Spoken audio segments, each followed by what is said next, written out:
And we are live, ladies and gentlemen. Welcome to the latest episode of the Sling'N podcast. I'm TJ. And I'm Kent. Kent, how you been, buddy? Oh my goodness, I've been doing so good. It should be illegal. Right? I'm fantastic. I took the entire week off of work.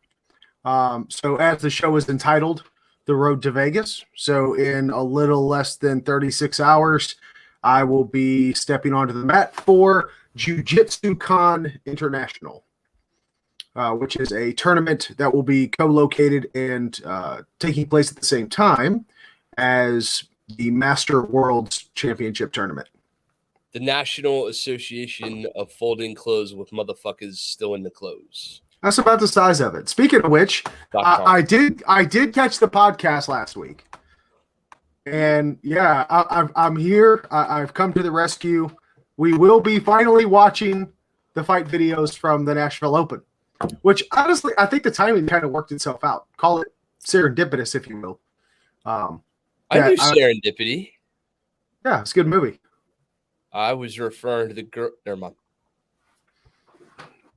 I'm sure she's still pulling out the quarters. That being said, so they were loonies. Oh God. And oddly shaped coins as well. With that being said, folks, this is our inaugural dual stream broadcast. So I want to say hello to all of our friends out there at twitch.tv. Wait. Oh God. That's the problem. What? You put us on Twitch and now your picture's all twitchy. Yeah. It wouldn't be an inaugural broadcast on a new stream without a dad joke within the first, 3 minutes of being live? Yeah, but no, seriously, I was telling you, you're just a picture. Now Don McKellar's telling you just a picture. And if you could see the face that you're frozen in, you'd be really disappointed.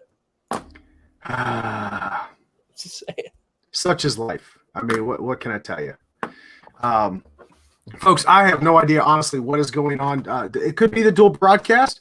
At the same time, though, half the internet's down.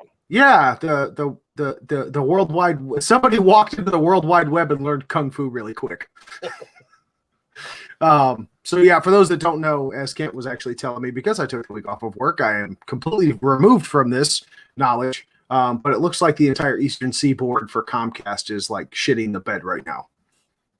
So I'm just going to point out for a second that you took a week off work, quote, and then the entire internet went to notice I said that, and then his picture goes to, yeah. No, I'm trying to reset it so it'll unfreeze my face to some degree.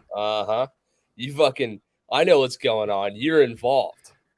You're doing a pen test on the internet. That's why you've been off of work for a week. I mean, theoretically speaking, all pen tests are on the internet.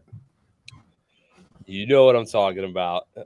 There's dudes threatening to take screenshots of your face. I like that. I mean, it wouldn't be the first time. It sure shit won't be the last. No, I'm just saying. It's a little coinky-dink to me that you take a week off and the internet takes a shit. You were the man answering the call, and now the call's not being answered, and all went to hell.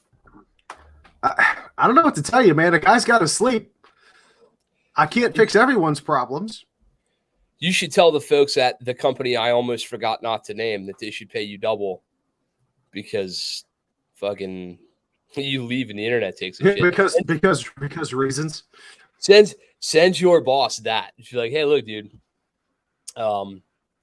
Dear Mr. Zuckerberg. Now TJ doesn't work for Facebook, but dear Mr. Internet Tech Giant guy, I would like to point out that I took a week off of work, and during that time, the entire Eastern Seaboard went offline. Yours truly, TJ. Yeah, I mean that's about how it goes sometimes. I mean that is not that far removed from my typical negotiation. Just saying. So you wanted a raise, they wouldn't give you one, and you were like, this is what we call a malware bomb or a rootkit bomb. Actually, a pretty clever little attack. Kind of fallen out of favor generally because they do get caught quite frequently. But what you would see happen, and not to detract too much from the conversation at hand, but let's say you have a network admin or someone with elevated privileges within the network leave or get fired, they will plant essentially a virus time bomb inside a network that will go off and start infecting systems up to months after they leave, so you can't really tie it back to them. Do they store the flash drive in a can of shaving cream and make the password? You didn't say the magic word? I don't think that was the password. It wouldn't surprise me, though, if the password was like password 123. That'd be pretty fun. Speaking of that movie. I'm just saying. I mean, you got to try the front door. Sometimes admin is good enough. I usually try the back door. Anyway. That's why we can't have nice things. So one of our better clients, Mr. D, has pointed out to me that Primary Arms is doing a blem sale right now on the ACSS not Raptor, Griffin mil dot reticles. So greenmountaindefense.com/affiliate-links, follow the Primary Arms link, go to their optics, and you will see that you can get a $1,400 scope right now for $900. So if you want a 1:8 Griffin reticle on your Primary Arms, $900 get you dundo, which it didn't used to. Usually it was in the $1,400 range. When they were nice enough to send me that, the ACSS Raptor scope, that I was pushing like an $1,800 optic, but that has been like a year. So no promo codes or anything like that. They're doing a blem sale on open box optics. I would assume like factory demos or something. But the glass and all the features on those, as far as I'm concerned, are good to go. That optic in the last week has survived a monsoonish rainstorm for a 2-day rifle class and then turned around and shot a 2-gun match. Like nothing. No fogging, no problems, no nonsense. Yes, Steve, drop the link in the chat here, bud. We'll throw it up for everybody on the broadcast.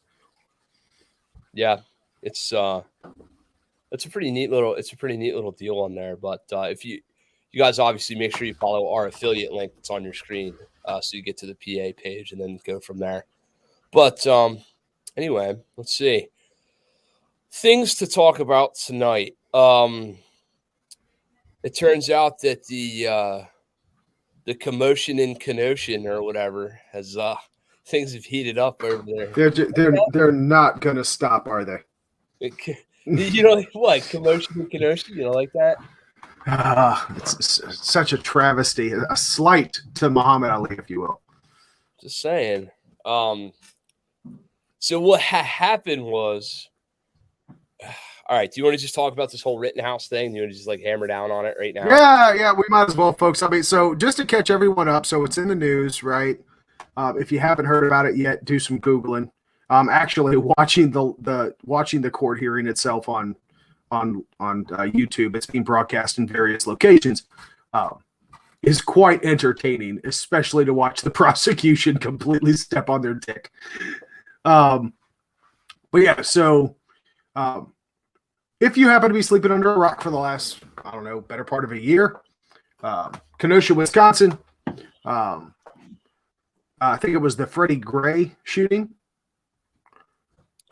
I don't remember anymore. Yeah, it's sad that it happens so frequently. It's hard to keep them all straight. But either way, another suspect that was shot by police was thought to be an unjust shooting. There was a Black Lives Matter protest that ensued.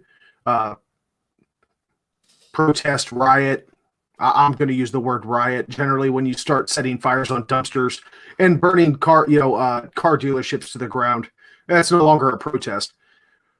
But young man, Kyle Rittenhouse, who is the named defendant in this case, was on scene. He was armed with an AR-15. He claims that his intentions there were to render aid and to help defend some of the local businesses. Things escalated. He ends up fleeing from an unruly mob and ends up shooting 3 people, one of which survived, who lost the survivor lost his right bicep from a close contact shot with that AR-15. So I'm not going to go play by play on all the instances. From my perspective, personal opinion here, it looks like all of the shootings were justified and he truly was defending himself in each of those cases. Yeah. That's personal opinion. However, the liberal media, as it stands, I would even say largely the mainstream media as a whole, even those that are thought to be conservative, have been either keeping this at a very healthy arm's length and not giving it its due credence. The liberal media, obviously itself, has been spinning this to make it seem like he was in fact an active shooter, when all the video evidence of it depicts otherwise. So that is what we're faced with. He is facing numerous charges, including homicide. It's not manslaughter. They're actually charging him with homicide along with a slew of others. Unlawful possession of a rifle or unlawful possession of a firearm, and the list goes on. It's a laundry list of charges. So, however, whereas and this is where things start to come into focus, where the hilarity ensues this week, trying to capitalize on the narrative of Mr. Rittenhouse being a mass murderer, an active shooter, whatever you want to call it. The defense, or the prosecution, the prosecution was questioning the survivor, the guy who was shot in the arm. They were questioning him and asked him quite bluntly, so you were pointing your gun at Kyle Rittenhouse's direction when he shot you within 3 to 5 feet, correct? And he said yes. Yeah. Which completely collapsed, in my opinion, again, the prosecution's whole stance on this thing. There was clear evidence that he was being attacked by at least one of the other shooters, or one of the other dead people. I can't necessarily call them victims. Dude was the second guy was swinging a skateboard at his head. I don't care how you slice it. That's a deadly weapon, in my opinion. Yeah, it would have been pretty gnarly if you got murdered with a skateboard. Oh, yeah. I also see what you did there. Like that. So, TJ, homie, throw a logo up or something in place of your face. I don't know if I can, but I'll try. That's even So you just want me to be, an inflamed bubble that moves with my voice. I love you, don't get me wrong, but the amount of memes that Don McKellar is going to make of your face frozen like that is probably not something you want to deal with in your life. I had a stroke. You know what I honestly think it might be? I don't think that my hardwired connection is coming through properly. I might have to actually reboot my router. So we'll just go with this for now. I've always been told I have a face for radio, so this works. I will ask, however, for the chat, you guys are not having any audio issues. Is that correct? Everything coming through clear for you guys, audible? Yeah, it's all good. Okay. So, Kit, while we're on that topic. All right, can I go? I want to go. Yeah, let's go ahead with your input on this. Can I start? I'll start because I'm going to start. This is like Archer. Green Mountain Defense provides personal defense, firearms-related training to the average citizen. In no way am I advocating that the average citizen pick up a rifle, cross state lines, and go play fuck around and find out at somebody else's car dealership. You dig? Quick point of order on that too. In my research, because Kent and I were doing quite a bit of research going back and forth before we started discussing this tonight, from what I understand, there is some evidence, or at least call it hearsay, that he did not actually transport the rifle across state lines. The rifle was at a friend's house in Kenosha. Okay. So he did not actually conduct interstate travel of a firearm. I could give you shit about the legal point on that, to be honest with you. the 18-year-old kid or 19-year-old kid had no business going to somebody else's car dealership and picking up a rifle to play Soldier of Fortune. Can we? Absolutely agreed. Okay. Just merely painting the picture for our fellow viewers who may be ignorant on the topic. So he went and played National Guard. For those of you playing the home game, he was old enough to have just joined the goddamn National Guard, but he didn't do that. So in no way am I advocating that students or people who we would advise should go take rifles and play, roof Korean at a car lot. That being said, let's see who on the chat gets the roof Korean reference. For those of you playing the We've Been in the Gun Game a Minute home game. Ooh, I get it. I get it. Right. You can't see me raising my hand because I suck at producing this show. So the roof Koreans are famous for having said enough is enough during the LA riots and taken their nonsense SKS rifles up to the roof of their Korean grocery stores, restaurants, and other businesses and saying, if you come down this street, we're going to shoot in your general direction. These guns shoot about 8 MOA, but we're going to hit something. And there wasn't, I said, didn't I say Allie? Yeah. Sam's coming in late. The LA riots, right? So I'm of two minds on this. When things collapse and when our brothers and sisters in law enforcement and military are for some reason incapable or otherwise occupied, when people are tearing up neighborhoods and fucking shit up in general, that's a real good reason to own a rifle. That being said, I don't necessarily advocate for you picking up your tools and going and getting in somebody else's fight. Honestly, oh my God, Doc, that is hilarious. An inside joke of all inside jokes. But no, in all seriousness, though, I don't recommend going and doing what this young man did. That being said, I don't believe he's guilty of murder of any sort because he was attacked multiple times. And unfortunately, Tony Hawk Pro Skater Boy there, as my Ginger co-star pointed out earlier, run up and got done up. My dude got all fucked up. Point blank with a rifle. Now, this guy had a Glock 27 and got within hand's distance of a young man with a rifle. What do you suppose his intentions were? Clearly, one of the two of them, the guy who was interviewed today, the guy who was cross-examined today, clearly had the intent of causing permanent bodily harm, if not death, to Mr. Rittenhouse. And as such, Mr. Rittenhouse pretty clearly acted within his rights to defend himself. Mm-hmm. It's unfortunate that the things occurred in the way in which they occurred. But the problem is really this shitstorm is entirely circused by our media. Oh, absolutely. Media fanned the flames of these riots. Our media wrongfully blamed law enforcement for the death of young criminals. And I truly, I don't care if they're black, white, Asian, Korean, German, Native American. I don't care who you are. If you are a multi-time felon loser and you get into a dust up with the cops and the cops do cop things and you're not alive anymore, your family doesn't deserve to go on CNN and bitch and incite a riot. I'm sorry.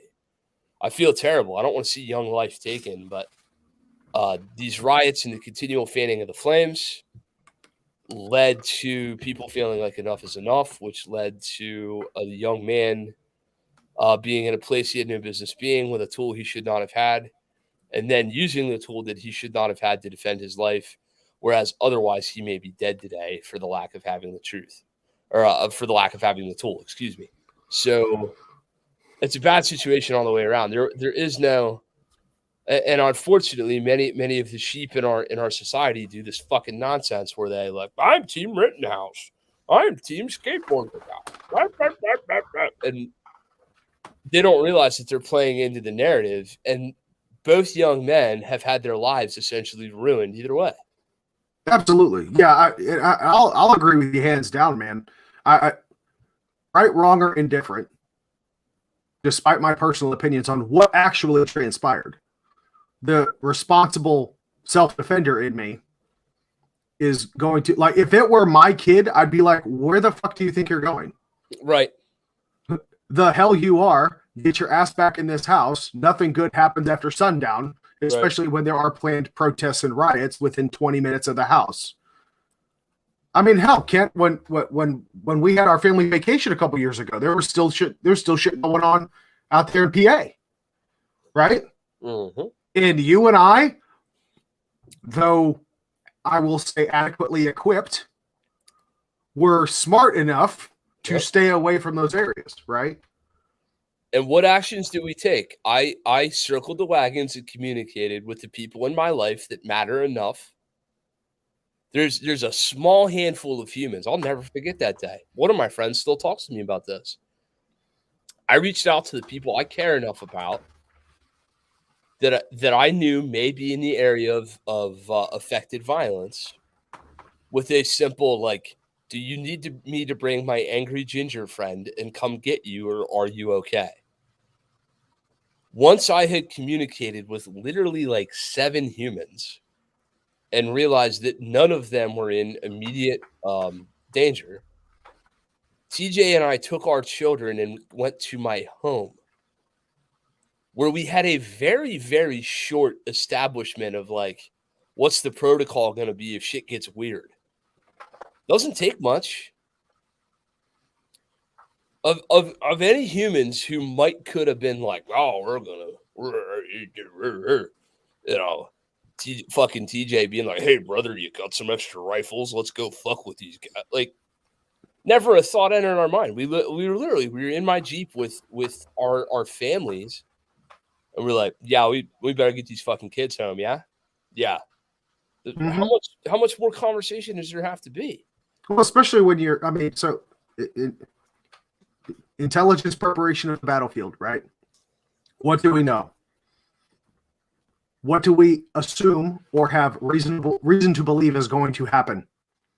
So we knew that there was a very large disparaging force that was causing all sorts of hell in PA that was at the time being reported to want and have the desire and capability to spill that violence over into the suburbs. Yeah, pretty simple decision. Let's head home. Yeah. Right? We were you don't gotta be out doing other shit. Yeah, you don't gotta be Stonewall Jackson to know you don't want to fight in the fucking basement. Right. Right. Fuck that. And literally, like, I'll never, like, we were kind of, I'm not going to give away like general vicinities and stuff, but we were over by an exit, and I pointed, and I was like, "There's the bridge," and you're like, that's closer than I'd like it to be. I'm like, yeah, it fucking is, isn't it? Yeah, doesn't take much. Yeah, I mean, just be smart, people, right? But that being said, I think this is still an interesting case for everybody to watch. I mean, as a responsible self-defender, I have talked about my preference and my appreciation for companies like CCW Safe, right? That being said, regardless, like, this is a damn good opportunity to take a look and examine exactly what you could potentially be facing, even if you think you're justified, even if you actually are justified. Because I would challenge anybody that can hear the sound of my voice to go look up the video. There is plenty of the evidence that is being shown in court abound, right? Apparently, the FBI even had aerial drones overhead. So you got this stuff in white hot, black hot, infrared, bird's eye view, a couple thousand feet above the ground, and oodles of cell phone video from all different angles. I would challenge anybody to say that he was guilty of murder in those cases. If we could come to the agreement that it was justified, or if you're of the mindset that he was justified, then go watch the court hearing and look at how he's being ripped apart. Yeah. Or at least attempting to be. Well, the thing, if we are on a team, if we are rooting for something that we're all mutually interested in here is the fact that defense with a firearm should be upheld as a general legal principle. Not rooting like, God, this kid's an American hero. Quack. That's not what I'm saying. What I'm saying is like, hey, look, based on legal precedent and principle, this young man did not commit murder. We as gun owners who are preparing to potentially commit homicide, and I'm not shying away from that term, understand something. If you are carrying a firearm in public on a daily basis and you use that firearm to defend your life and the individual is deceased as a result of your actions, you have committed a homicide. The only question is whether that homicide was justifiable or not. So in this case, this young man is being accused of multiple accounts of assault with a deadly weapon and premeditated homicide and manslaughter. All these different things are being considered. I hate to say this, but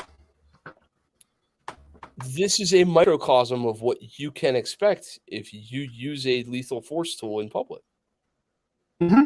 Yep, that's exactly right. Now, juxtapose this to our local mall hero here a couple weeks ago.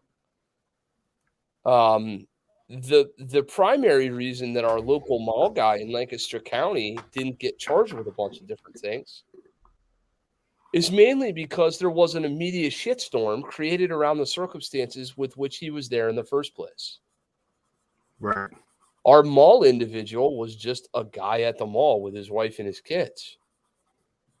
There was truly no intent there whatsoever. Our mall guy just went to the damn mall.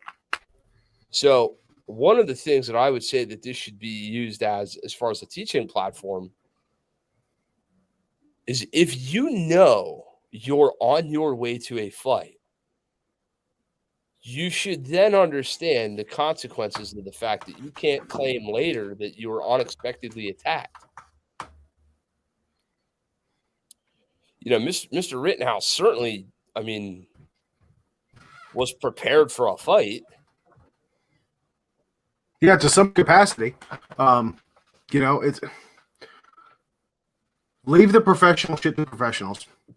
Yeah, no shit. Right? Yep. So I would say that if I am on team anyone, I'm on team truth, justice, and the American way, right? Regardless, right, wrong, or different, he gets hemmed up, you know, hung out to dry, let go, let it be the truth, and let it be a just ruling. Yeah, Justin's on here talking about how there's drone footage of Rittenhouse.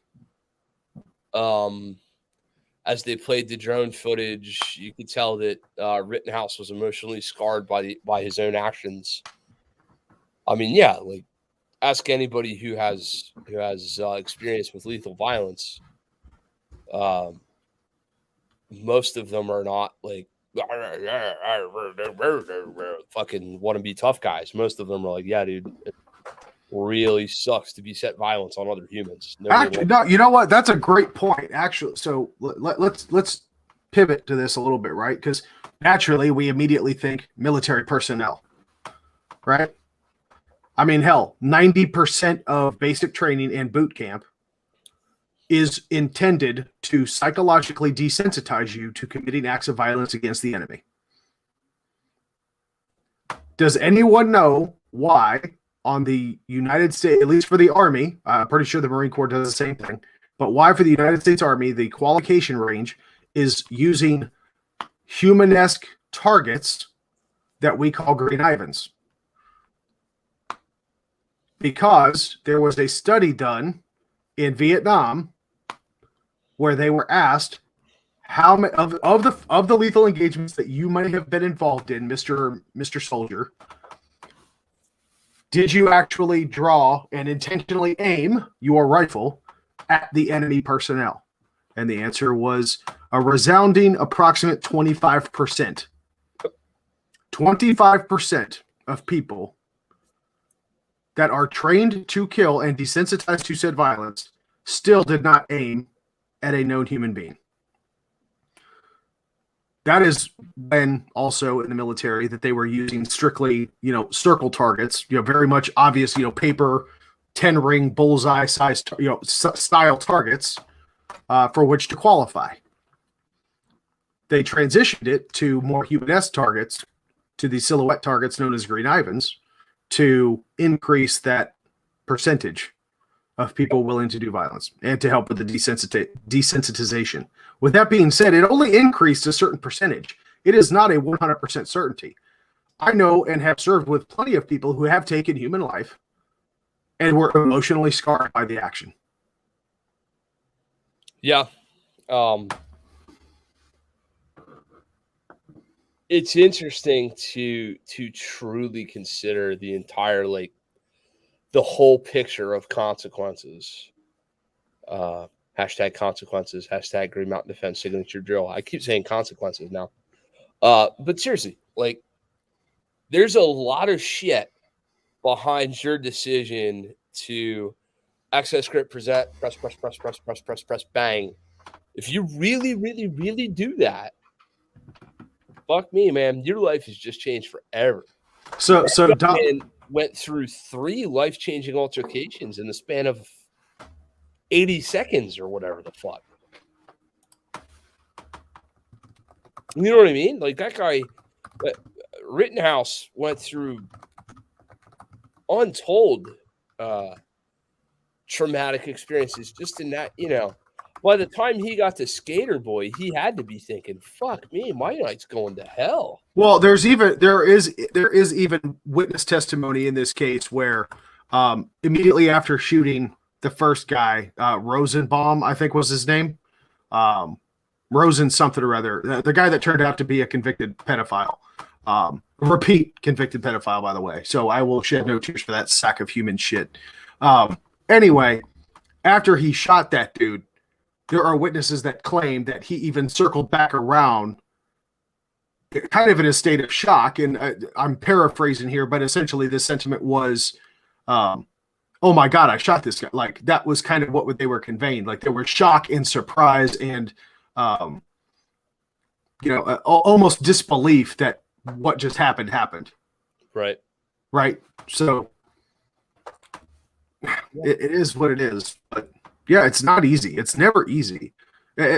Speaking, and this is not a plug for, services like that of CCW Safe, but that one in particular, I know for certain as a member, along with the legal support, they also, one of the first things that they dispatch to their crisis team, whenever you have to call that hotline, is a psychological professional. They sent out a crisis management team to help you and your family deal with that stuff. Yeah.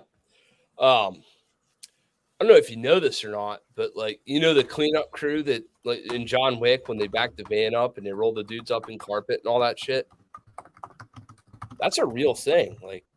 You can do that. You can have them come pick up your murder victims. And all right, that's a joke. That's not true. That's not true. No, yeah. I will tell you what, though, you will. If something ever does happen in your home, you will need a Surf Pro or a similar type of service. That's not something that goes away easily. TJ's every time I done murdered somebody in my house, I had to pay extra for the carpets. I will not confirm nor deny, but also a reason that I have hardwood for everything. Yeah. So, but yeah, so that is the update for the Kyle Rittenhouse trial, folks. Do your homework, right? While tragic, again, the resounding theme here is being educated and responsible self-defenders. You would be remiss to not have taken this opportunity to study and see what the outcome is. Look at what happens. Look at what takes place. The Zimmerman trial actually was another really good one. That one went on for, I think, a year in total, if not a little more. Yeah, but I mean, that poor young guy was just getting his life back together. Aren't they all? Nonsense. So anyway, that's the story. It would appear, I think, that young Rittenhouse is gonna not be convicted of murder. Although I would not be surprised if he is found guilty of some lesser charge. Yeah, I think that's absolutely. I'm right there with you. Agreed. I can't imagine that the powers that be in the Bill Gates, Mark Zuckerberg, CNN, vaccine media conglomerate thing are just going to let him go. Like, oh, interestingly enough, there was already. I did see a story where somebody was actively trying to record the jury as they were arriving at the courthouse today. oh yeah, absolutely. I'm sure. Yeah. I'm sure of it. So yeah, jury intimidation's a thing. So Yep. even if Rittenhouse gets off completely, I mean, hell, there's even a high probability in today's day and age. There's even a possibility they could convict him of murder, and the jury still gets intimidated. You know, maybe they don't impose a stiff enough sentence or whatever. I don't know how the sentencing works in Wisconsin, but Yeah. if the jury has anything to do with the sentencing, then yeah, you can definitely expect that. And that's, I'll tell you what, I definitely would not want to be on that jury. That's for sure. No, I feel like the process in Wisconsin is pretty cheesy. Jesus Christ. Although I got to give a shout out to our boy Don, who is throwing me some awesome memes. By the way, Don, keep them coming, dude. Yeah, I like the. I really like the simple kind of man one. That's pretty good. So real good. But yeah. So what do you think the chances are that we can show your match video, given that we can't even see your face? No, that one actually might come through pretty easy. Let's you want to give it a shot? Yeah. All right. Let's see what we can do here. All right. So let's see. Select video. Fight number 1. Yeah. I see a man. There we go. I see a ginger. Yep. All right. Let's try. All right. I'm a play by play this shit. Ready? Let's go. Oh God. All right, let's go. I'm a rogue in this. Hit play. It's playing. No, it's not. Oh. Jesus Christ. Frank. All right, let's try this.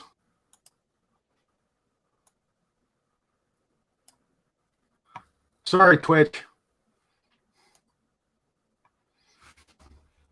All right, let's see if we can do this. Is this any better?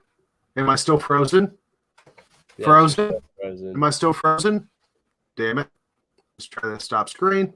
Still frozen? Yep. Hold on. Something's happening. Nothing at all is happening. Hold on a minute. How about now? Anything? No. Damn it. All right, let's try this. Let me stop the cam again. Let's go back to the screen share, see if we can get this thing working. Fucking Frank. Stop it, Frank. This is an unmitigated, pure shit show. All right, here we go. I'm going to load. You can see our ginger friend. His belt is prettily white. Is it moving? Oh, I mean, something moved. So one small step for man, one giant leap for mankind. Is anything happening? Oh, now you're about to twisty fuck somebody. Trying to keep up with the lag, folks.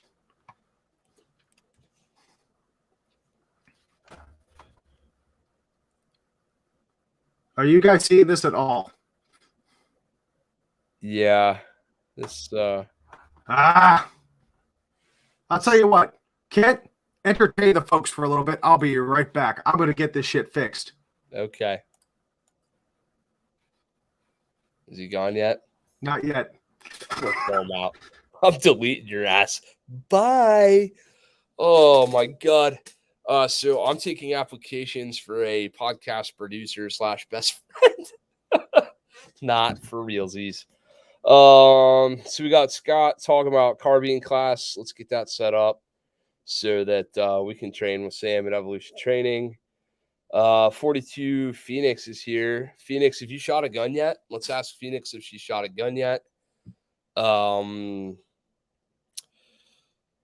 Let's see. We should remember the greenmountaindefense.com/fuckcancer link for those of you who want to donate to the American Cancer Society and get pictures of TC Fuller and a Green Mountain Defense logo thong. That sounds like a lot. Yeah, we could talk about him now. Absolutely.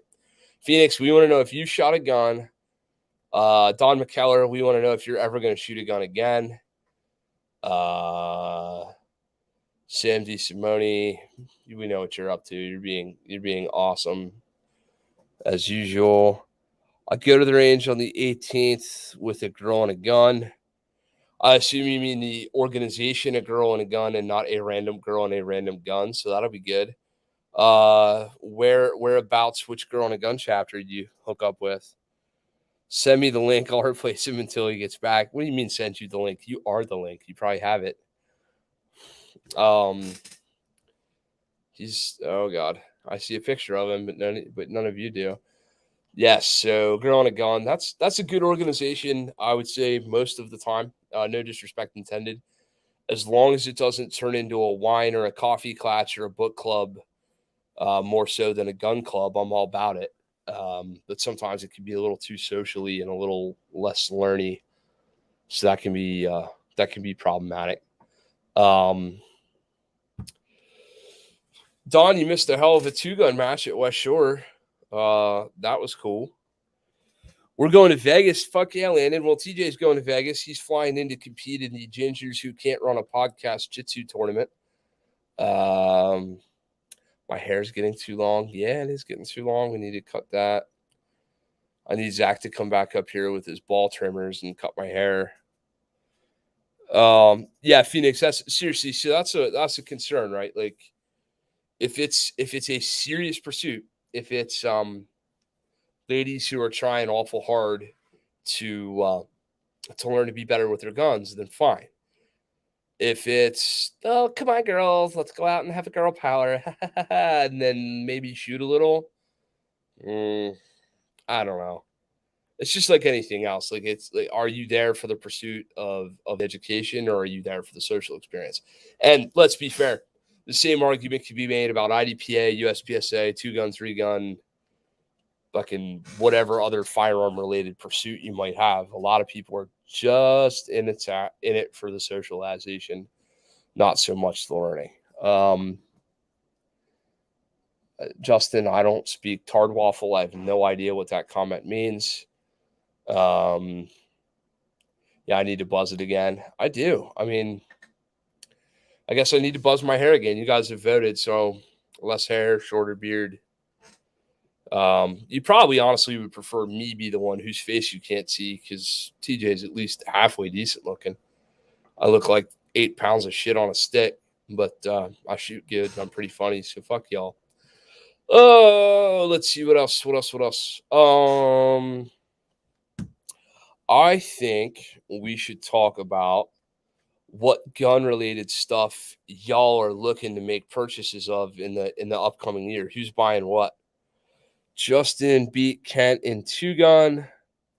Actually, Justin didn't beat Kent in 2-gun. Justin put Kent's score wrong in the pad at the end of at the end of one stage.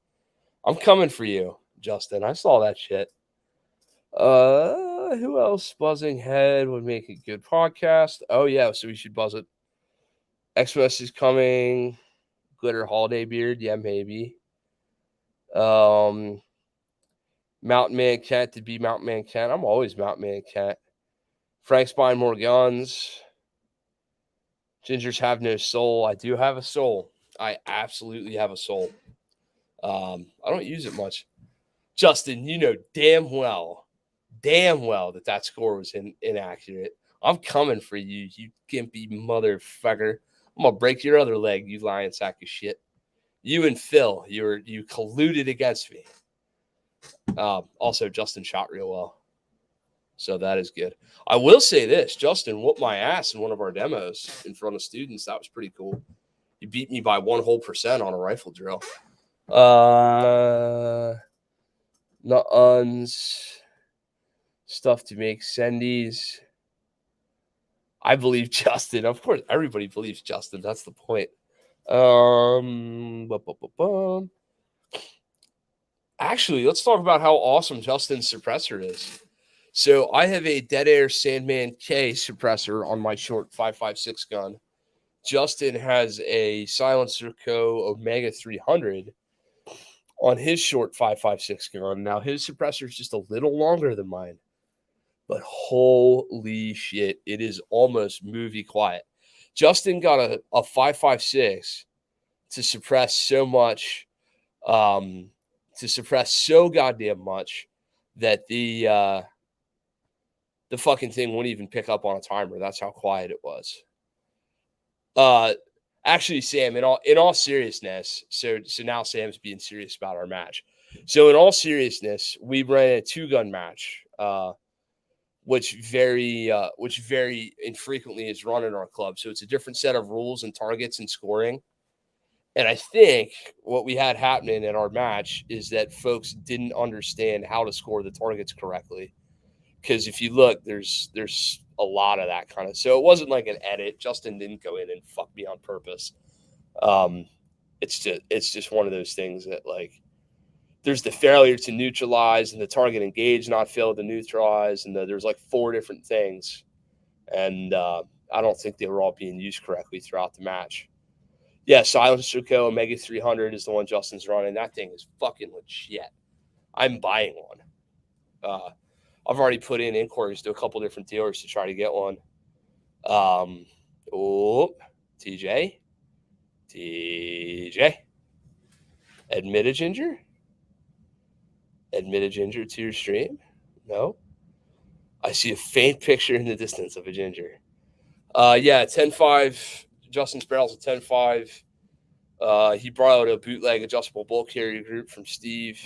That thing's legit, he says. Am I back? Can you hear me? Is your hand still over your mouth from 3 minutes ago? No. Oh my God. You broke, homeboy. I hate the internet. I don't know what to tell you. This is so dumb. We were just talking about Justin's Silencer Co. Omega 300 and how much better it is than mine. I mean, it's probably true. I'm a personal fan of Silencer Co. products. Yeah, Landon, fix it. Just do this. Like, so for those of you that don't get the joke, anytime anybody has a problem with their gun on the range, the standard dude reply is just go, fix it, fix it, fix it. Oh, we're going to try this again. Can you guys at least hear me now? We can hear you. Okay, I'm going to hit play. Let's see what happens. Anything? I feel like this is the Family Guy episode where the teacher tries real hard to get the kids to watch the video of him fucking his wife. Is it that turned dark really quick? You ever seen that episode? No, I haven't. Well, is the video coming through? No, sir. Oh, Jesus. I mean, it's like this, TJ. It literally looks like this. Like, oh, damn it. Like, yeah. It actually kind of looks like you're doing kata. No, I'm fighting somebody. It looks like karate kata. Like, this sucks so hard. Beep all the boops. We're dancing again. Beep the boop already. Garbage audio, TJ, but we hear you. Phoenix says it's a flick book. To quote Trivium, it's coming in waves. That's it. I give up. Okay, TJ's going to rage quit. That's probably what it looks like on Twitch. Oh my god. Uh, What's Trivium? Phoenix and Landon. Tell me. By the way, we could play matchmaker on here. Phoenix and Landon. I like the way that sounded. For Landon, Land Phoenix. I don't know. We could come up with like a Brad and Jennifer Brennifer thing for those two. Rock band. It's a bang. It's a band. Oh, it's a rock band. Trivium. Trivium is a band. See, there we go, Frank. Hell yes, Frank. Though, like, if we hook Landon up with an internet gun person, is Skeeter going to be upset? Squirrel. Oh, he's hanging out for Squirrel, not Skeeter. I don't know. Squirrel was kind of giving me them googly eyes last time he was at my house. I'm just saying. All right, here's what we're gonna do. I will upload those videos. Wait, stop. No, you're playing matchmaker. Stop. I will upload those videos to my Instagram TV thing. Fantastic. I'm back on Skeeter getting married. Frank, Skeeter's getting married? I don't know who Skeeter is. Who the fuck is Squirrel? Squirrel is Frank's brother, bus driver dude.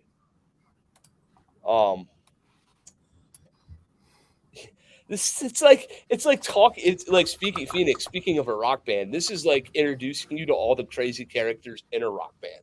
There's Squirrel, there's Skater, there's Landon, there's Trey, there's Frank, there's Tim, there's Doc, there's Dan Brady. Yes, Skeeter is in fact over yonder. This is all true. Here and yonder is the thing. Frank's sister, aunt, cousin. Absolutely. I wish we were joking. That's the problem. The problem with the comedy of this is the joke's only a joke till it's not a joke. Yeah. So TJ, talk about Vegas coming up. You get to go to Vegas. Yeah. Assuming your shitbag internet can download your boarding pass, you'll get to go to Vegas. Well, no, I've got no issue. I'm actually about half tempted to turn on my phone's hotspot and use that at this point. Fuck you, Spectrum. Anyway, yeah. The internet's on the Spectrum. Yeah, at this point it is. You know it's bad. Like so side story. Every time I call my internet service provider, they actually have a note in my file to automatically escalate me to at least a tier 3 tech support person. Yeah. I don't need to be asked if I plugged it into the wall. That is true. You talk about Vegas. I'm going to go pee because this has gone to hell. Yeah, it has. I mean, fuck it. Yes, Frank, I realize I need fiber. I wish I still had fiber internet. I had fiber internet when I lived in Virginia. But out here, you can either have the country and nice quiet living, or you can have fast internet. While I appreciate fiber internet, it still does not hold a candle to the peace and quiet I get in the country. So,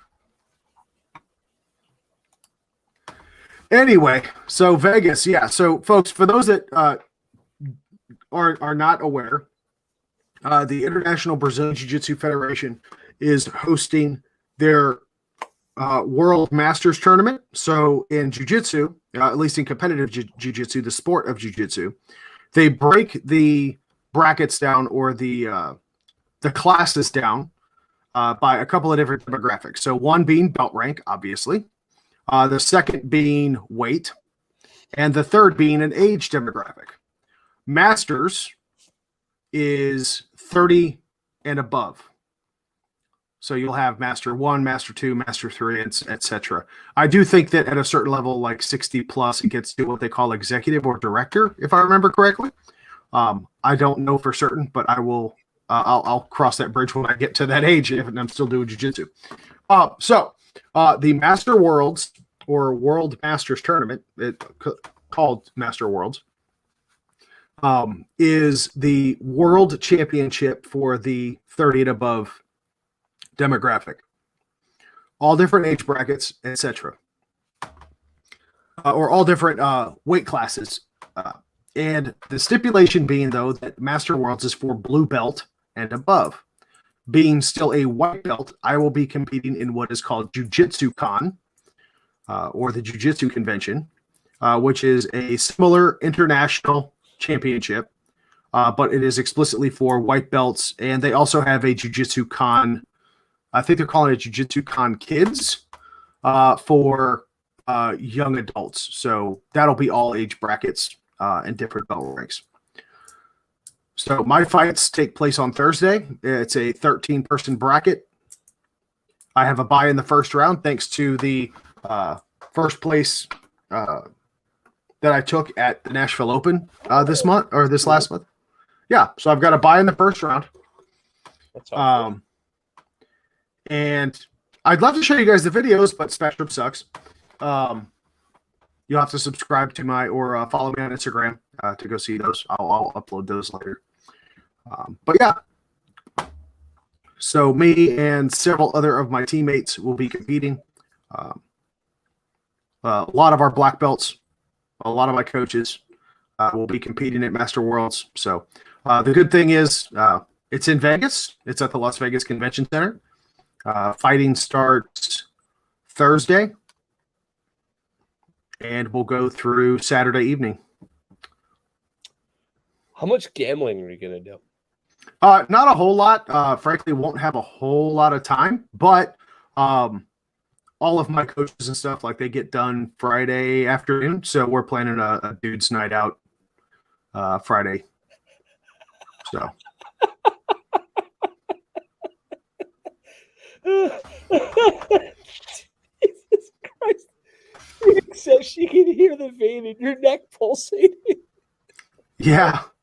Yeah, if the bandwidth wasn't so shitty I had to turn my camera off, you would see my eye twitching as well. Oh, fuck. If you only knew. He is going to yell at me for hours on the phone after this. I'm going to get beat like a French whore over this whole thing. I didn't do nothing, but he's going to, God damn it. That's the challenge. No, I'm not going to get mad. I'm not going to get mad. Folks, this is live broadcasting. This is what you have to put up with when you do live broadcasting. Shit happens. So I do appreciate all of our subscribers and our followers and our fans who have managed to tolerate the insanity that has ensued since the word go. Oh my God! Yeah, it's been something else. So this week I took the week off. Got some really good training in all week last week, Saturday and Sunday, and then just really been playing it chill this week so far. I've got to fly tomorrow, and yeah, we're gonna do it. But yeah, this is actually fun fact. This is actually my first time in Vegas. No, really? Yep, 100%. I've also never been to Vegas. Well, I think it's more surprising. I don't recall you ever having been to Vegas. I'd just rather not tell the story. Well, I don't recall you having the penchant for gambling. I really don't enjoy gambling, to be very honest with you. And I don't know. So I appreciate. I played poker quite a bit. So when I was in the Army, stationed at Fort Lewis in Washington State, the drinking age, or the age for an adult male to go into a nightclub or a bar, was 21. Yeah. The gaming age, however, is 19. Yeah. So me and my boys got into playing Texas Hold'em. Played it pretty heavily. It actually got to a point where I was doing pretty good for myself, making damn near my Army paycheck on a regular basis on the weekends. So, yep. It was a lot of fun. Played it pretty seriously. And so, yeah, I've always enjoyed it. I don't mind playing poker. I don't mind gambling. I don't mind hitting the craps tables. It's about responsible gambling, though, folks. I do not take my debit card. No. No, I do not take my debit card. I will pull out 100 or 200, whatever I'm comfortable with losing.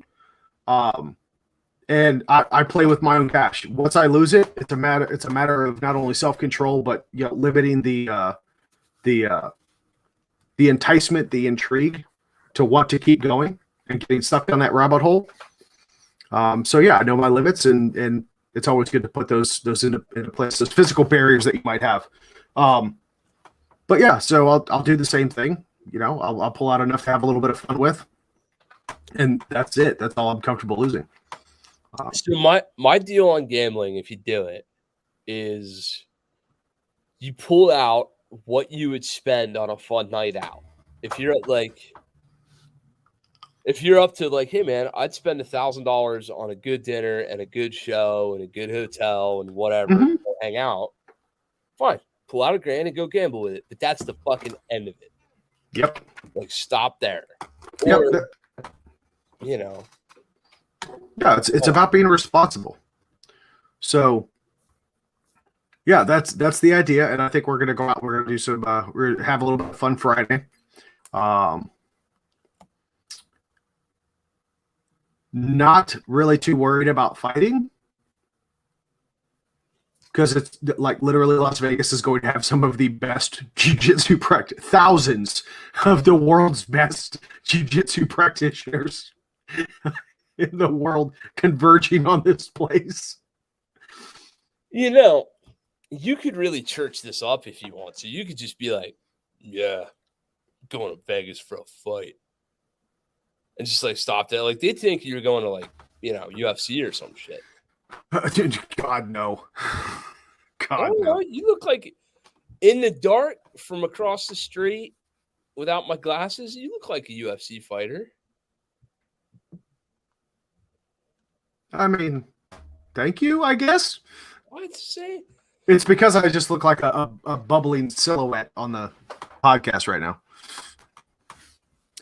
oh shit, Phoenix, Yadkinville, North Carolina, home of the second best firearms training company in the nation.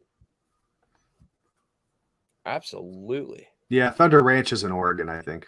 There you go. Now he's hitting back. Good job. I mean, hey, I got to do something. You're stuck with my wit and charm since you can't see my beautiful face. But yeah, so Jay Sprad asking if Pedigo is going to be there. Probably. I'll be honest with you. I'm probably going to be taking my autograph book. Like, there's going to be some pretty big names there. I think it's going to be quite the experience. I mean, even if I don't go to the Strip, even if I don't take in Vegas for what Vegas is. You have to, bro. Do it. Oh, well, no, I'm going to. I'm not stupid. I'm just saying, though, that it would not be a disappointing visit if I only experienced Master Worlds and Jiu-Jitsu Con.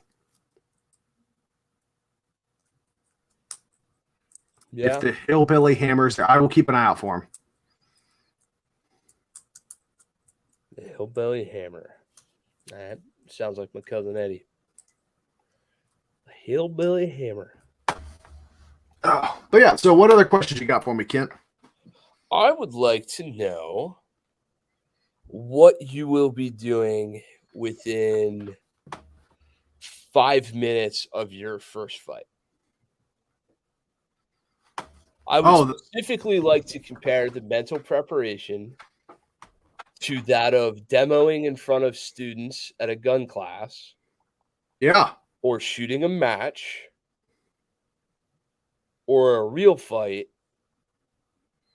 And possibly a fear of public speaking. And I think you'll know where I'm going with this, right?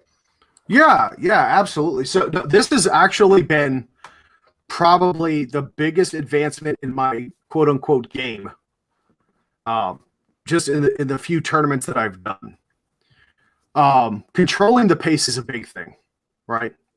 Even if you're not necessarily quote unquote winning the fight, controlling the pace, even in your own mind, is absolutely vital to success. So I used to. Well, let me back up a little bit. I was never one to research the people I'm going to fight. Right. Never did it. Was never interested. Didn't really give a shit enough. Right. I'll find out about it afterwards. Right. We'll sit down. We'll talk. We'll probably meet up later, have a beer, whatever have you. Get, the way dudes do it. Right. The way we fight. I'm gonna fucking kill you, and then we get done fighting. It's like, hey, let's be best friends, right? It's no different than the schoolyard. Yep.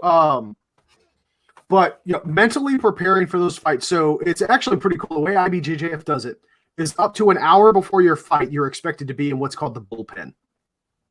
So you go in, you get your official weigh-in, and you're essentially on standby. It's a little fenced-off area where all the fighters are prepping to go out to where the mats are to throw down.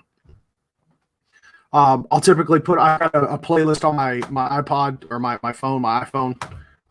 Yes, folks, I'm that old. I had an iPod. Fuck you.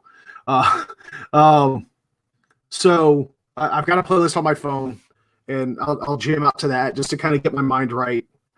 Heavy metal, things like that, just kind of get me amped up a little bit. But honestly, completely clearing my mind of all thought and concern and worry. Having faith and confidence in my skill set, in my game plan, in my secondary and tertiary game plans in the event that my first game plan does not survive first contact. And let it be whatever will be. Yep. That's what's going through my mind 5 minutes before my fight, or up to an hour before my fight, and everything up to. I empty my head of all thought until I walk on that mat. I slap my head. We slap hands and we go. How about, have you ever worked on singular thought regression? What do you mean? The concept of replacing all the multitudes of things you might think about with one singular thought pattern? Kind of.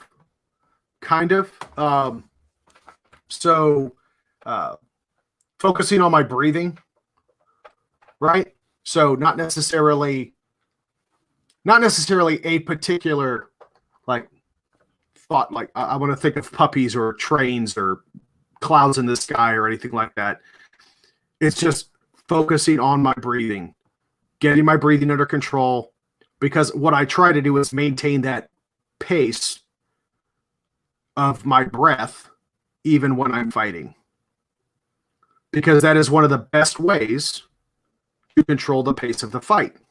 Mm-hmm. As a matter of fact, one of my coaches who fights regularly, not just in jiu-jitsu, he actually just went to the ADCC trials, which is kind of like the Olympics of jiu-jitsu. But he went to ADCC trials. He fights MMA. At least I'm not sure if it's on the amateur circuit still, or if it's technically pro circuit. But I mean, he's not UFC or anything like that, but he definitely fights. And when you watch him train jiu-jitsu, when he's rolling in jiu-jitsu, he doesn't open his mouth. He only breathes through his nose. And he's conditioned himself to do that because that's how he controls his breath. He's not allowing himself to gasp, because it will keep his heart rate down. It keeps him from panicking, and it keeps his body from dumping adrenaline because, of the fight or flight response. He tries to stay chill with it. Finding his zen, if you will. I've actually tried to adapt that mentality and that approach. I'm probably doing a piss poor job, but hey, I'm still new at this. So I've been experimenting with singular thought regression, both just like a generic replacement thought and something that motivates me, and then one that's working surprisingly well, that might be a little bothersome, but it really does work, is a singular thought pattern that pisses me off. And I'll just keep repeating the same word over and over and over again. Yeah, you're tapping into your what's the word I'm looking for? Was it subreptilian brain, or your Neanderthal brain, whatever you want to call it. But you're allowing your, to your point, the singular thought regression. You're not regressing down to a singular thought. You're focusing on a singular thought with the intent of regressing your mind down to its most basic survival instincts. Right, and this is going to sound cocky, I guess. but there's a level of automaticity regarding my skill set, specifically with shooting, that if I can just get on autopilot, I'll be fine. Well, and so that's kind of the same mentality that I take. I'm not thinking about, okay, I've got to establish my grips. I've got to get a collar grip. I want a sleeve grip. I'm not trying to overthink what it is I'm going to do. Right. Does that make sense? Yeah. So, and that is what has actually gotten me in trouble before. So there was a fight that I had in Chattanooga earlier this year. I want to say it was March timeframe. Yeah, March. The two guys that I was going up against, it was only a 3-man bracket, but both of my competitors fought in no-gi, which typically will take place earlier than the bouts where you are clad in the gi. I watched these two guys fight, and I watched the guy that I ultimately beat the guy that I lost to handily. Right. Okay. So I got so focused on trying to think about how they were going to replicate those movements, trying to kind of pregame, get a little insight into my competition, if you will. And when I went up against the guy that I lost, it's like trying to say every letter of the alphabet at the same time. It comes out as unintelligible screeching. Exactly. I say that I did all of my jujitsu at the same time. Right. And it was an utter failure, and we ended up falling into a very, very jacked up position. Certainly not advantageous to me, because the way that we ended up falling, we fell, and the guy ended up getting me into a really good choke, and he was able to submit me before my wife even was able to hit the record button. Like, it was that quick. Yeah. So that was one of those harder lessons learned, where don't try to do all your jiu-jitsu at once. Yeah. So it's the same as like if you're shooting, you're like, all right, where am I going to put my reload? Where am I going to put my feet? Where am I going to spot my eyes? Blah, blah, blah, blah, blah, blah, blah, blah, blah. And then instead you just, for me, I like, for example, with the anger regret, like I'll literally just repeat a name. And, it's a name of somebody I lost that pisses me off. So I just name. Kent's our shooter, so-and-so's on deck. And it's like, all right, name, shooter ready. Stand by, beep. And there's nothing in your head. Mm-hmm. You know what I mean? And then you just, all of a sudden you're at the end of a stage and you're like, I just fucking blacked out. I have no idea what happened. Yeah, I mean that is kind of how it goes, man. Yeah, the process of mental preparation for those types of things, and I am quite fond of one of the guys that is actually touted as they call them the Dirty Dozen. He is one of the first non-Brazilian black belts in Brazilian Jiu-Jitsu. His name's Chris Hauter. Hauter, I think. He's got a couple of videos on YouTube from some of his seminars. Just listen to him in his seminar, and you'll understand exactly why I absolutely love this guy. If Clint Smith from Thunder Ranch taught jiu-jitsu, that's the best way I can describe Master Hauter. But this guy is an absolute beast, and he says, and I'm probably going to butcher this up, so forgive me if it's not a direct quote. But, essentially train for the game, train for the sport, but think street. So if you think street, you don't get to pregame against who you're going to fight. You don't get to warm up and be ready for it. Right? Right. So short of warming up, getting loosened up, staying warm, stretching out, whatever have you. I don't like, okay, if this dude walks across the street and tries to punch me in the face, I'm going to do this or I'm going to do that. You don't get that opportunity. When you're being attacked, if you're thinking street, that's not what's going to happen.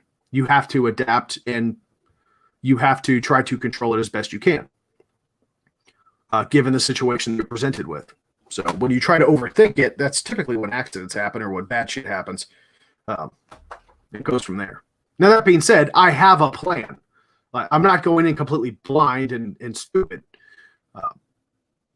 We all have a certain level of skills that we train to, and this is a perfect opportunity to put those skills that you train to the test. To your point, you said automaticity, right? The highest level of skill mastered that you will revert to automatically under duress. You want to hear something cool? Oh, God. No, it's good shit. Pennsylvania constitutional carry advances in the Keystone State. Pennsylvania Senate voted to pass signature pro-Second Amendment legislation this evening as the state moved one step closer to joining 21 other states with constitutional carry. Senate Bill 565 advanced in a vote 29-21. Constitutional carry legislation isn't for criminals. It simply puts law-abiding citizens who are otherwise legally able to possess and carry a firearm on equal footing by codifying their inherent right to carry a firearm into legal statute. It also retains a permitting process for gun owners who wish to take advantage of concealed carry reciprocity with other states. Yeah. So now he's got to get past the House. Good call, Sam. Thanks for pulling that up. I love it. I love it. Constitutional carry, because the Constitution is my gun permit. Fuck you. Oh, speaking of which, TJ, did you know that Walmart didn't allow open carry? What? Wait. Did you know Walmart doesn't allow open carry? I did not know that. So now I'm only allowed to carry my carry optics gun when I go shop for terrible shotgun shells. Oh, Jesus. Hey, can't carry the open gun. Dear God, have mercy. Senate Bill 565. Yeah, Sam, I just read it. Bullet sponge need to get Maryland on board too. Nobody cares about Maryland. Communist state. Terrible crabs. Moderately good wings. What, Frank? I can only carry my freaking carry optics gun. But so that's good news. So what about the adage that most physical exertion that scares or upsets people is akin to public speaking for those that are afraid of it? Have you heard that?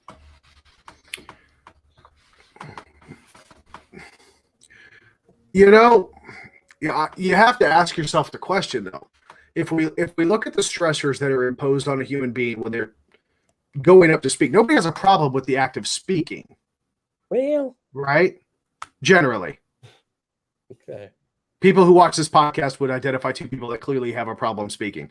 But it's not so much the act of speaking, it's the idea of attention being on them. Right? We're forced to exude and display confidence in what it is that we're presenting, be it a fight, be it words in speech, some type of an ideology, right? So I kind of have to parry around that one a little bit, because I don't necessarily think it's a fear of the fear of public speaking. The operative word there is not the speaking, it's the public thing, right? Oh, and that being said, speaking of public, the fights for Master Worlds will be streamed on Flow Sports. It's an application. It's a streaming app. You can download on your phone. I do not know if Jiu-Jitsu Con will be broadcast, but there's a high probability that it will be. So I can download an app and watch that shit live?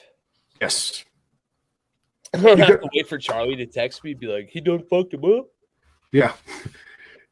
Yeah. So I don't know. Typically white belt fights, sometimes they will, sometimes they won't. But there is a probability that you can see it. If not, there's still some really good content on that app. So it's not just Brazilian Jiu-Jitsu.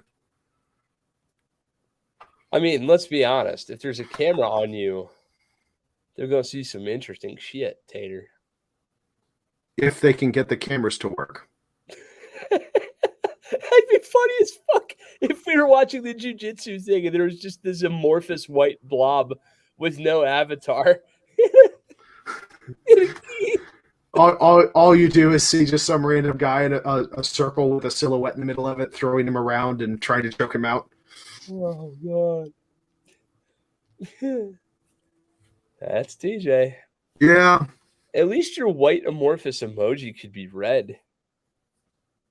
I mean, the name tag's red. That's probably the best we're going to do.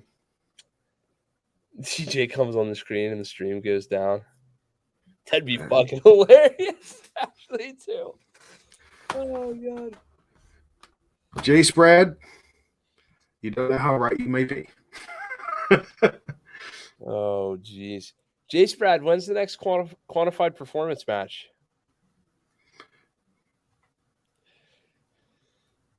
I'd like to know when that is. Yeah, I was speaking of competition. I'd like to see you get out to a quantified performance match.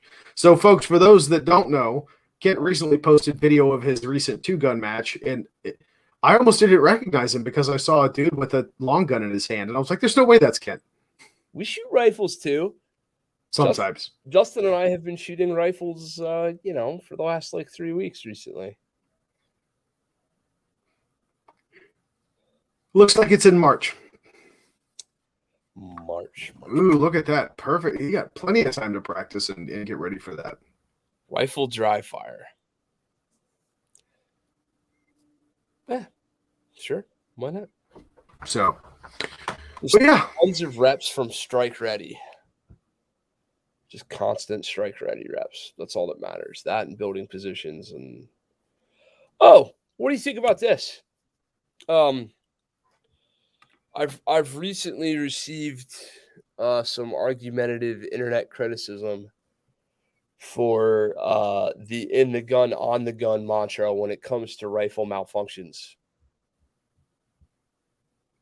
Okay, expand on that a little bit. Okay, so we teach rifle malfunctions in the sports acronym or any other kind of stupid fucking tap rack, strip rack, reload rack, assess, fucking whatever, 11 goddamn, acronym protocols. Mm-hmm.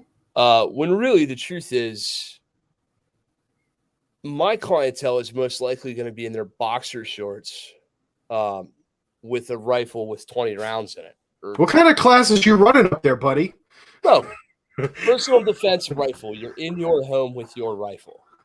Oh, I thought you were making your students come to the range in their boxer shorts. Class in boxers. My point being that, hey, look, if you do use your rifle in defense of your own home, you're very unlikely to stand up, put on chest rigs, armor, battle belts, etc. You're very likely to face your threat with what is in or on the gun. You dig? That's correct. All right. Same shit Ashton teaches on shotguns, and 11 gajillion of us teach on pistols and all that kind of shit. Now, right.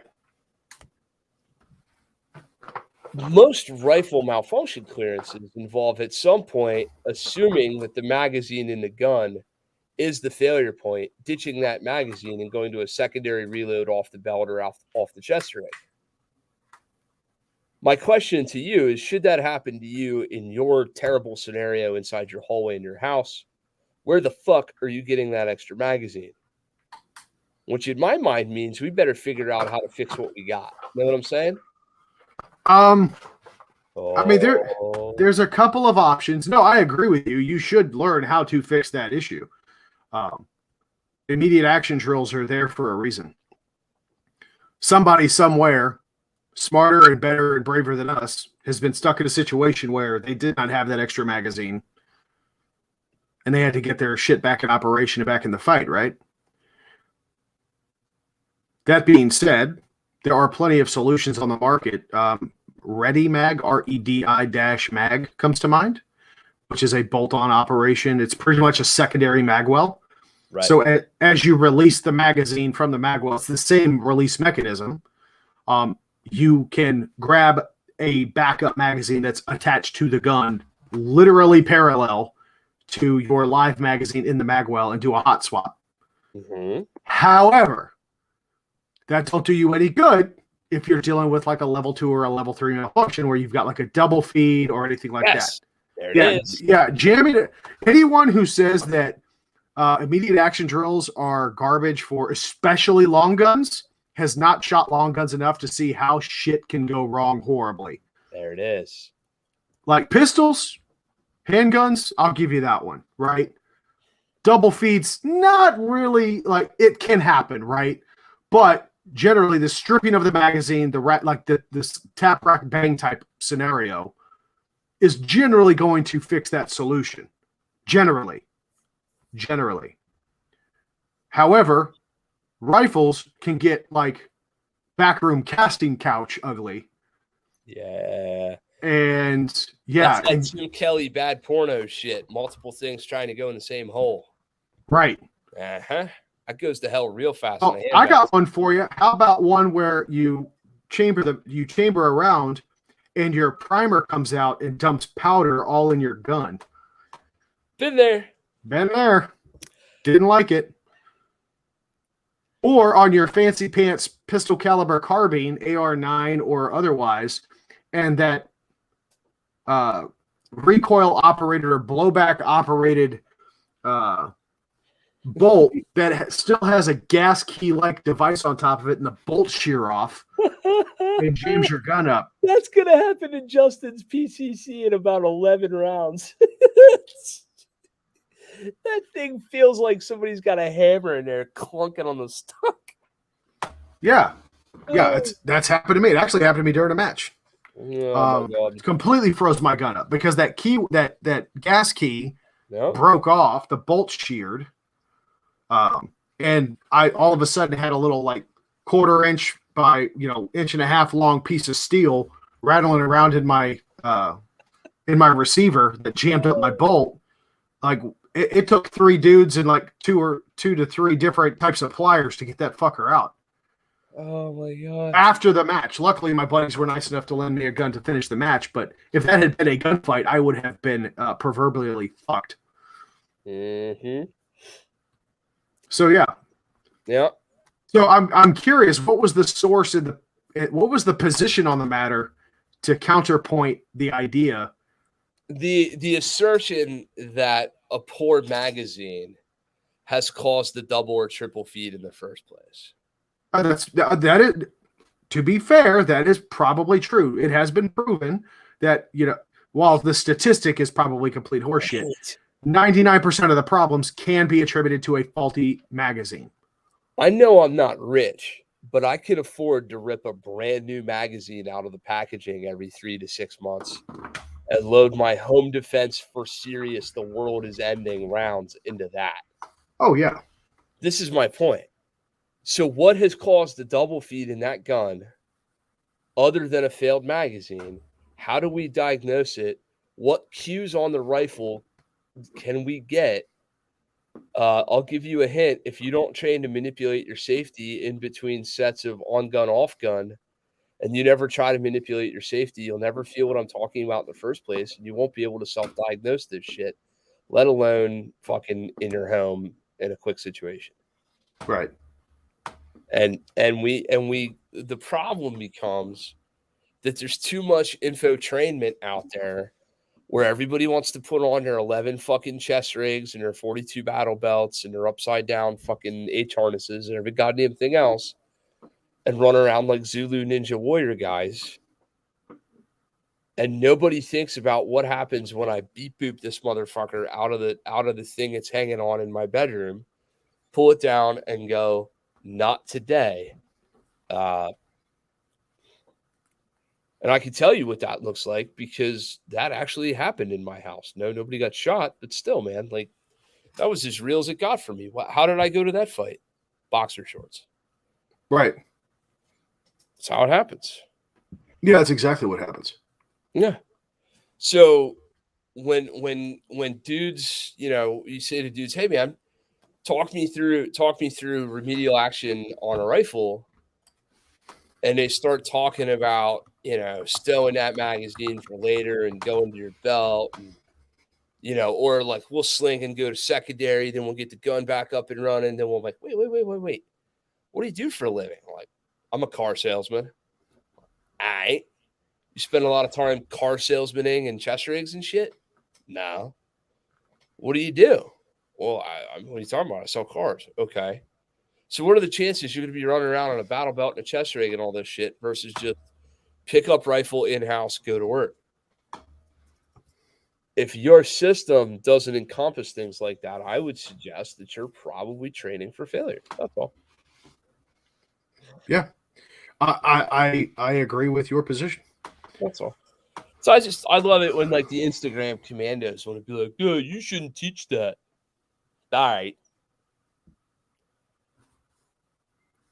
Now, I would argue that you also need to train to have secondary and tertiary orders of effect in operation.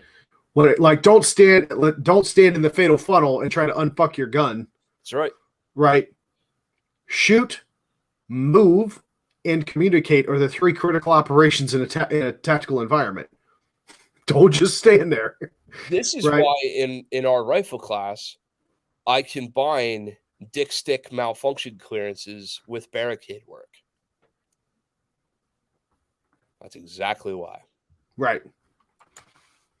But yeah, good stuff, man. See? Look at that. TJ and I didn't even rehearse that conversation. I didn't have to send him a thing and be like, "Hey, make sure you agree with me."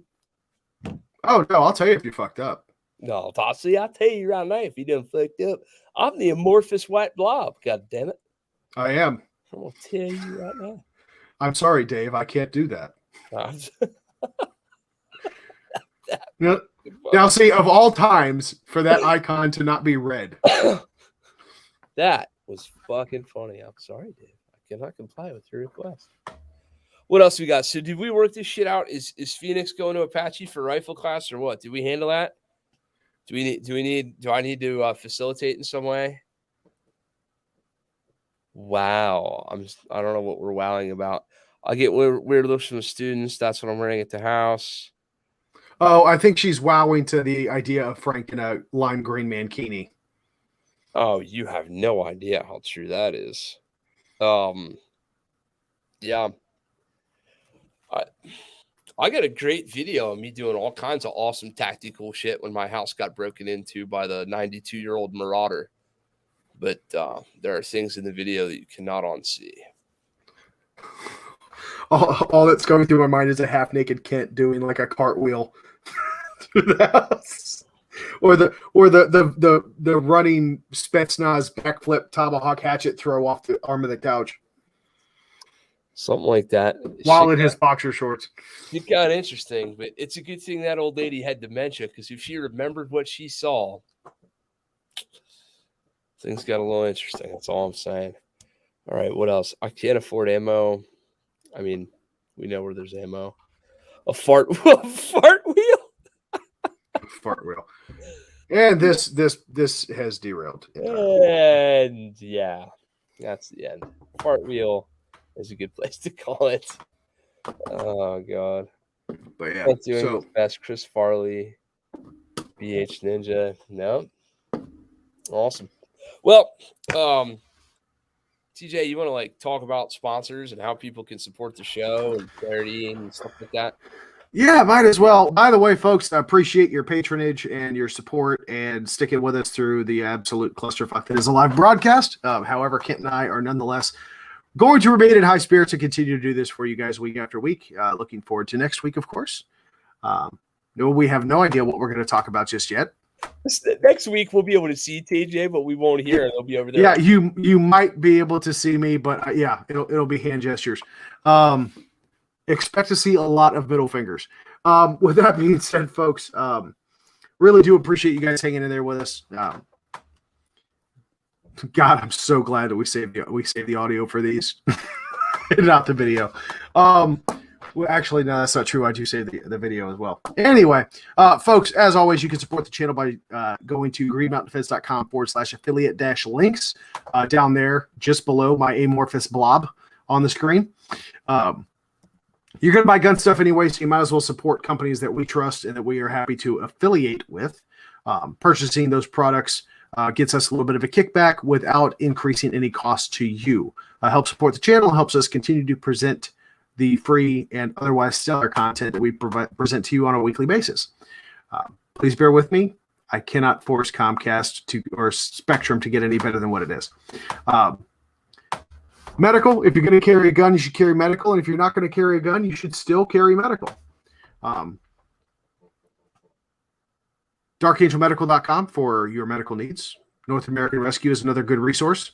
If you go to DarkAngelMedical.com, code BB15, that's Bravo 15, will get you 15% off at checkout. Although he does frequently do routine seasonal sales, so keep an eye on that website. Sometimes you get some really killer deals that are even better than that 15% discount code. Count what you got coming up for training here shortly. Oh, we got traumatic medical management class coming up on December the 12th. February the 26th, we got handgun fundamentals. We've got a defensive pistol metrics coming up in the spring. And we've got defensive pistol metrics at Apache coming up in the fall. We are no shit slam. If you guys wonder why we don't put more group classes up online, it's because most of our weekends are taken up with private lesson clients who honestly are a more profitable endeavor and more fun for us. So if you'd love to be one of those people, we'd love to have you out. You can train with myself. You can train with Justin or the cranky old man, otherwise known as Hirsch Gooden. There's lots of good information to be had out in a private lesson environment. Bring your wife, bring your kids, bring friends out, the whole thing. We do a lot of private engagements. A ton of matches coming up. Hosting Ashton Ray, Chuck Pressburg, Tim Herron, Scott Jedlinski, all coming up in the future. Looking to host a couple different folks and peoples. And stay tuned for an announcement about hosting Apache Solutions up here in Pennsylvania. Oh, God. Just waiting for Mr. Tim to be ready to prioritize that on the interwebs. He's working real hard selling everybody else's classes and hosting stuff and all that right now. And it's within striking distance, but it's just far enough away yet that we're not putting it up. But Apache will be coming up to Pennsylvania. So that's going to be a good time there. They'll be doing their AEDC Advancing Everyday Carry course up here in Lewisberry, PA. That'll be fucking fantastic. If you carry a gun, you really should have Apache's AEDC course. So they'll be taking that shit on the road. Let's see. Yeah, AEDC is a pistol class, so it's Tim and Frank's and Zach's and Trey's and Landon's and all these dudes. It's their flagship pistol curriculum, just like my defensive pistol metrics is my flagship pistol curriculum that like I'm comfortable taking anywhere in the country. ADC is what they're comfortable taking anywhere in the country. And they should be, because quite frankly, it's no shit one of the best pistol classes I've ever taken. I've taken a lot of really good fucking pistol classes. And you'll get to meet Frank. So, like, I mean, what could go wrong? Yeah, consolation prize, even if you suck. Consolation prize. Even if you suck at class, you'll get to meet Frank, and that'll be fantacular. I mean, I just want to see all those dudes pile out of a spray painted school bus like the Electric Mayhem from Dude, the Muppet Show. That's exactly what it's like. And if you don't know who the Electric Mayhem is, your childhood sucked. With that being said, folks, you can find out more about the training that is coming to Green Mountain Defense at greenmountaindefense.com/training. Also, make sure you head over there and check out the recommended reading resources. Some video content, some recommended reading books, periodicals, other blog posts, and informational documents that Kent has published to the website. Even if you don't get a chance, we get a chance to get out and train as much as you like to. There's a lot of really good free information that's out there. You just have to invest the time to consume it. So be it video content or text-based consumption. It's all out there, folks. You just got to go get it. With that being said, folks, I have to go pack, get ready for my flight tomorrow. It's going to be a busy week. I will try to post to social media. I'll definitely keep Kent in the loop. So we will keep everybody apprised of how things are going. Probably even going to go live a couple of times so you guys can see some stuff, live and in color. So with that, folks, thank you all. What? Oh, fuck. Wait. Why don't you leave this up for a minute? You go pack. We're gonna see if we have any questions in the post show. We're gonna see if we can't get this training arranged. Okay. Well, with that, folks, yeah, I will bid the rest of you a good night. Kent, good luck. Folks, you've been warned. I'll catch you on the flip side. Good night, bub. Appreciate you. TJ's gonna go fucking kill it, by the way. So I just figured since we have everybody in chat still hanging out, questions, comments, concerns, death threats, let's get Phoenix out to training at Apache. I'm behind on that conversation. So we want to make sure we get that done. Frank, how many spots you guys got left for Gunset? I'll just wait for responses in chat here. We're a low budget A team. Kirsan Hirsch was Hannibal with his cigar in Mini 14. Yeah, no shit. If you guys would have seen freaking Hirsch at the 2-gun match. No, you don't have 12 spots left, Frank. That's how many you're selling. How many spots do you have left? Dude, Hirsch in 2-gun was hilarious. Watching him just melt down as his rifle just entirely choked. Yeah, so let's see. How can we get Phoenix? Are you still here? Because if you are, I got to get you over to Apache to train. That's my new goal of the evening.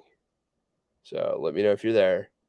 Don't tell me excuses about ammo and things. Just tell me if you're still there. Oh wow, selling 20 half 12. Okay, I didn't realize they were selling 20 to that class. Holy smokums, that's going to be a ass kicker rifle class. So Phoenix is still there. Okay, Phoenix, here's the deal. Here's what I want you to do. A rifle class might be a little bit a bit of a barrier to entry for you to get into for your first time training or whatever like that. Frank, I know my credit's pretty good down there. What email address can she reach out to you on? Phoenix, your first private lesson session with Apache is on Green Mountain Defense. If you'll go do it, all you got to do is say the word, and I'll get you a private lesson down there. So make sure you guys get linked up, and I'll PayPal or beep boop or pay them in ammo or sexual favors or whatever I have to do, but we'll get you a private lesson in Apache. As a listener to the show and all that, I'd offer that to you up here. We've talked. She's covered. Fuck yeah, dude. We'll bill her private to me, please. Like if you can get her in a private, that'd be fan-fucking-tastic. Yeah, good. Go do that. Please go do that. If you were around here, I'd be like, hey, like, come on up. We'll get you started. But since you're down there, you should 4,000% make sure that happens. So I'm glad we got that worked out. And Landon, are you going to the rifle class this weekend? Yeah, right, Justin? Like, this is what we do. This is like, so it's nice that our various training businesses, yeah, there you go. Tell her when and where, do the things. Make sure you guys talk. Your first private lesson, that'll be a good experience for you. Tim and the crew down there will do a real good job giving you an idea of what things you should be considering and all that. I don't know what to tell you. Like, family, whoever, like I would send anybody to those guys in a heartbeat. It's good shit. And when I'm out of physical striking distance to help somebody, it's nice to have other people who are within physical striking distance that can help. That's always pretty cool. One of my favorite things about this, and one of the reasons we were on the show in the first place. Oh, Lando, you're in quarantine? That fucking sucks. You sick at all? I hope not. I get fucking I got like the worst pneumonia in the history of ever that I was getting over. So that sucked. Tell her when and where. Quarantine, Landon. When does not quarantine Landon, where Landon quarantines everything else? Yeah, that's absolutely true. All right, cool. Well, I really just wanted to make sure that we made sure that Phoenix and Frank and everybody linked up down there. I couldn't keep track of the chat. It was going so fast. Thank you guys all so much for being such an active chat, by the way. Yeah. So Yeah, fuck COVID. You guys want to keep this going and keep chatting, or should we get the fuck out of here? It's up to you. Got a bitching headache. Yeah. I actually never tested positive for COVID. Believe that shit or not. I don't know if we're the bestest or not. This is a passion for us. We're dead ass serious about making sure people get what they need to get out of this. So if a little bit of charitable contribution or a little bit of like prodding or like the first ones on the house or whatever gets people through the door, what you do with it from there is up to you. But it's good shit for sure. Don't have COVID, have to go to Texas to get that. Right, Frank? Exactly, dude. Like how much I love hearing people, oh, you guys are $50 an hour, you guys are $100 an hour, you guys are $400 for a weekend class. That's pretty rich. It's like, you have no idea. I won't speak for myself because bragging on what you do for people is shitty, but like the dudes at Apache and Frank in particular have done so much charitable good for the community and for people who need help and need training and, have physically gone to people to help and gotten involved in situations and done things that that they won't advertise, because obviously, number one, you help people because you help people. You don't help people because you want credit for it. But in the same breath, because people's situations and personal lives, might be in jeopardy if you just put that shit on the interwebs. So I say all that's just to say, like, when you're in a position to help people and set people up for success, there's no reason why you shouldn't do that. So it's always cool to do. I mean, Jesus, we let Justin show up still. We fucking have to pay him to keep him showing up. Justin's going to bed. Cool. Anything else? Questions, comments, concerns, death threats? Frank, I just turned into Dave Spalding on the internet. That hasn't happened in like 10 years. Anybody got anything? If not, I'm going to just hit the end button on the broadcast. Hovering over end broadcast. 5, 4, 3, 2. Frank LOL'd. Love you too, brother. Appreciate all your help. Good night, everybody. Now it won't go.